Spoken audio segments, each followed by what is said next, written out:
Hey everyone, you're watching News Insights. ಏನಪ್ಪ ಇದು ಕರ್ಮಕಾಂಡ ಅಂದ್ರೆ ಅಲ್ಲಿ ಶ್ರೀಮತಿ ಪ್ರೇಮಲೀಲಾ ಕಿರಿಯ ಸಹಾಯಕ್ಕೆ ಬೆಸ್ಕಾಂ ನಗರ ಉಪವಿಭಾಗ ದಾವಣಗೆರೆ ಇವರನ್ನು ಅಸಕ್ತತಾ ಆಧಾರದ ಮೇಲೆ ಕೆವಿ ಪ್ರಣಯಿನಿ 2015ರ ಆದೇಶವನ್ನು ಉಲ್ಲೇಖಿಸಿ ವೈದ್ಯಕೀಯ ಆಧಾರದ ಮೇಲೆ ನಿವೃತ್ತಿಗೊಳಿಸಿರುತ್ತಾರೆ. ಇವರು 2019ರ ನೇಮಕಾತಿ ಹೊಂದಿರುವುದರಿಂದ ಇವರು 2015ರ ಆದೇಶವನ್ನು ಉಲ್ಲೇಖಿಸಿ ವೈದ್ಯಕೀಯ ಆಧಾರದ ಮೇಲೆ ನಿವೃತ್ತಿಗೊಳಿಸಿರುತ್ತಾರೆ. ಇವರು 2019ರ ನೇಮಕಾತಿ ಹೊಂದಿರುವುದರಿಂದ NDCPS ನೌಕರರಾಗಿದ್ದು ಇವರಿಗೆ ಸ್ವಯಂ ನಿವೃತ್ತಿಗೊಳ್ಳುವುದಾಗಲಿ ಅಥವಾ ಅಸಕ್ತತಾ ನಿವೃತ್ತಿಗೊಳಿಸುವುದಾಗಲಿ ಅಥವಾ 2015ರ ಸುತ್ತೋಲೆಯ ಅನ್ವಯ ನಿವೃತ್ತಿಗೊಳಿಸುವುದಾಗಲಿ ಸರ್ಕಾರದಲ್ಲಿ ನಿಯಮಗಳು ಇರುವುದಿಲ್ಲ. ಇದನ್ನು ಮರೆಮಾಚಿ ವಿನಾಯಕರವರಿಗೆ ಕೆವಿ ಪ್ರಣಯಿನಿ 2021ರ ತಿದ್ದುಪಡಿ ಆದೇಶವನ್ನು ಮರೆಮಾಚಿ ನಕಲಿ ಅನುಕಂಪದ ಆಧಾರದ ಮೇಲೆ ಉದ್ಯೋಗಗಳನ್ನು ನೀಡುವ ಬಗ್ಗೆ ದಾಖಲೆಗಳ ಸಮೇತ ದೂರು ನೀಡಲಾಗಿರುತ್ತದೆ. ವ್ಯವಸ್ಥಾಪಕ ನಿರ್ದೇಶಕ ತನಿಖಾ ವರದಿಯನ್ನು ತಯಾರು ಮಾಡುವಂತೆ ಆದೇಶ ಮಾಡಿರುತ್ತಾರೆ.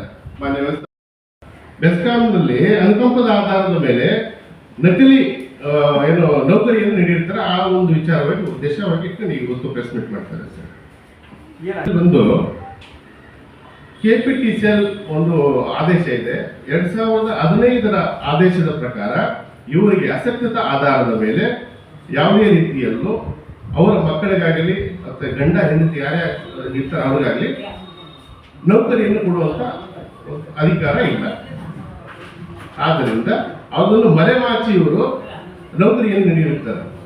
ಈ ಹಿಂದೆ ಇದೇ ರೀತಿಯಲ್ಲಿ ಬೆಂಗಳೂರು ದಕ್ಷಿಣ ವಿಭಾಗದಲ್ಲಿ ಇದೇ ರೀತಿ ಆಗಿದ್ದು ಅದು ಸಾಬೀತಾದ ಮೇಲೆ ಸುಮಾರು 18 ಜನ ಅಧಿಕಾರಿಗಳು ಕರ್ತವ್ಯದ ಲೋಪವೆಸಗಿರೋದ್ರಿಂದ ಅವ್ರನ್ನ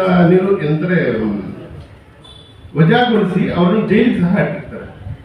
ಆದರೆ ಈ ಒಂದು ವಿಚಾರ ಹೀಗಾಗಿದ್ರು ಸಹ ವರದಿಯನ್ನು ಮಾನ್ಯ ಚೀಫ್ ಇಂಜಿನಿಯರ್ ಬೆಂಗಳೂರು ಉತ್ತರ ವಿಭಾಗ ಇವರು ವರದಿಯನ್ನು ನೀಡಿದ್ರು ಸಹ ಮಾನ್ಯ ವ್ಯವಸ್ಥಾಪಕ ನಿರ್ದೇಶಕರು ಮತ್ತು ಪ್ರಧಾನ ವ್ಯವಸ್ಥಾಪಕರು ಆಡಳಿತ ಮತ್ತು ಮಾನವ ಸಂಪನ್ಮೂಲ ಇವರು ಇಬ್ಬರು ಸಹ ಈ ಭ್ರಷ್ಟ ಅಧಿಕಾರಿಗಳನ್ನು ಬಚಾವ್ ಮಾಡಲು ಈ ಒಂದು ವರದಿಯನ್ನು ಮುಚ್ಚಿಡ್ತಾ ಇದ್ದಾರೆ. ಯಾವುದೇ ಕಾರಣಕ್ಕೂ ತ್ವರಿತಗತಿಯಲ್ಲಿ ಈ ವಾರದ ಒಂದು ಇದರಲ್ಲಿ ಏನು ನೌಕರಿ ಕೊಟ್ಟಿದ್ದೀರಿ ಅದು ತಪ್ಪನ್ನು ಪರಿಗಣಿಸಿ ಈ ಕೂಡಲೇ ಆ ಒಂದು ನೌಕರಿ ಪಡೆದಂತ ವಿನಾಯಕನ ಮತ್ತು ಇದಕ್ಕೆ ಸಂಬಂಧಪಟ್ಟ ಅಧಿಕಾರಿಗಳನ್ನು ಈ ಕೂಡಲೇ ವಜಾಗೊಳಿಸಬೇಕು. ಕಾನೂನಾತ್ಮಕ ರೀತಿಯಲ್ಲಿ ಇವರಿಗೆ ಶಿಕ್ಷೆ ಆಗಬೇಕು, ಇವ್ರನ್ನೇ ವಜಾಗೊಳಿಸಬೇಕು ಮತ್ತು ಕಾನೂನು ರೀತಿಯಲ್ಲಿ ಆಗುವಂತ ಹೋರಾಟ ನಾವು ಮಾಡ್ತಾ ಇದೀವಿ. ಬಟ್ ಯಾವುದೇ ಹೋರಾಟಕ್ಕೂ ಇಲ್ಲಿ ಕಿಂಚತ್ತು ಇದೂ ಇಲ್ಲ. ಈ ಅಧಿಕಾರಿಗಳು ಸುಮಾರು 13 ಜನ ಅಧಿಕಾರಿಗಳು ಇದ್ದಾರೆ. ಅದನ್ನ ನಾವು ಲಿಸ್ಟ್ ಕೊಟ್ಟಿದ್ದೀನಿ.